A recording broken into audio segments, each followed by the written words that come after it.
Hello, students of class 10. I hope you're all safe at home and studying for the pre-midterm. Okay. So, children, before this, we have already started with the fourth chapter, that is in agriculture. And we have already done with the types of farming, primitive subsistence farming, intensive subsistence farming, commercial farming, okay, as well as the cropping pattern. So, today we are going to start with the major crops.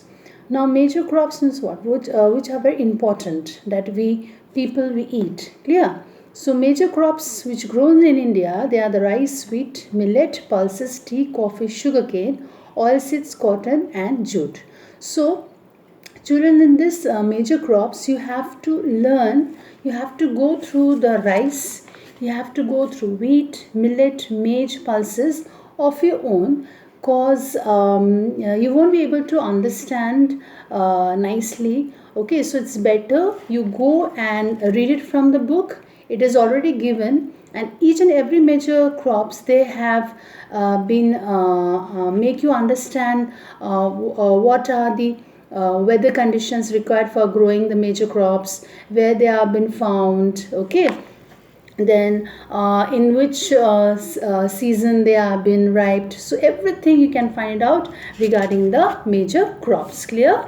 So next one, we are moving towards the food crops other than the grains. So see, basically we are all we are all consuming the food. Major crops also there, but we need, rather than the major crops, what we need sugarcane. Now sugarcane also the same thing we need. You have to learn, you have to go through the sugarcane regarding what is the temperature it required, where they grow, what are the soils they have been used for. Same goes for the oil seeds, tea, then coffee, horticulture crops, regarding the fruits and vegetables, okay, in which part of the India it has been grown. So here what you need to do at home, you have to make one chart of your own to understand. Okay, chart of your own to understand rice, weather, then write it down the weather conditions, then soil, where they are grown, what kind of rainfall. These are all you need to make a chart of your own and try to understand. Clear, children?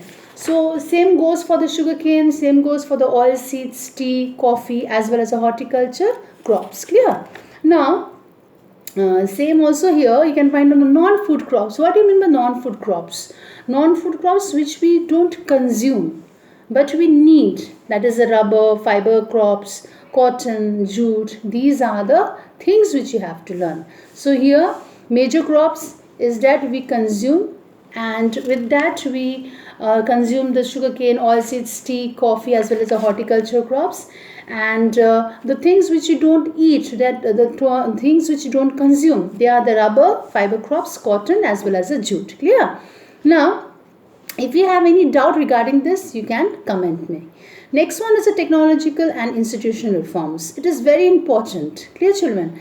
Now, it was mentioned in the previous pages that agriculture has been practiced in India since thousands of years ago.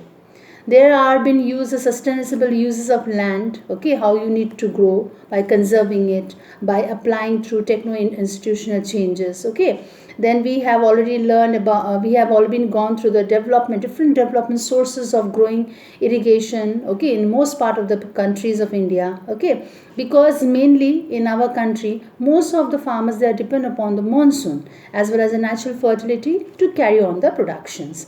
Now, as you can see that increasing population is yet one of the most serious challenge. So agriculture provides livelihood for more than 60% of the population, which needs what? Technical as well as the institutional reforms. Clear? Now, after that we can find out collectivizations are there, consolidation of holdings in corporations, and abolition of zamindari systems, okay, which brings an institutional reforms in the country after independence. So, regarding this irrigation, we have already have to go through the first 5-year plan, which is very important, planning system. How we need to inherit this planning system, okay, by fragmentations of the land holdings. Then you can find out the laws are been made, okay, which have been enacted by the government of India, introducing many of the reforms to improve the Indian agriculture. First of all, Green Revolution. Okay, it was based on the use of the package technologies, and the White Revolution means the milk one. So these are a certain program which is initiated by the government of India. Now after that, you can find it out that many of the insurance has also been given for the farmers if their crops have been devastated by the drought, flood, cyclone, fire, as well as a disease. So certain precautions has been given or helped by the government. They are the establishment of the Grameen Bank. They can take loans in a very less of the rate of interest. Cooperative societies are there. Banks are there providing loan facilities to the farmers at a very low rate of interest to take action or to take steps in this direction. Then there's a Kisan credit card, then personal accident insurance schemes. These are some of the schemes which has been initiated by the government to help for the benefits of the farmers. Clear?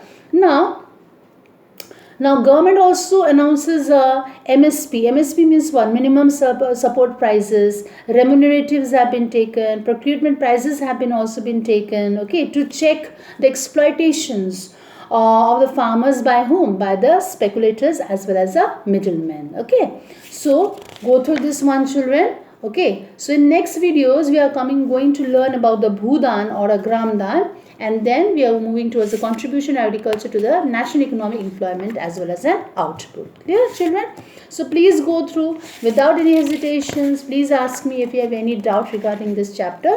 Okay, so again and again I am telling you, whatever question, answers or assignment you are going to get it, please write it down in the copies. Okay, make it ready. So anytime if school is going to reopen, we have to check it, the copies, and with that you are going to get the extra marks also. Clear? So whenever you reading, whenever you are seeing the video, I must mention it that the book must be with you. Okay, thank you, children, and stay safe.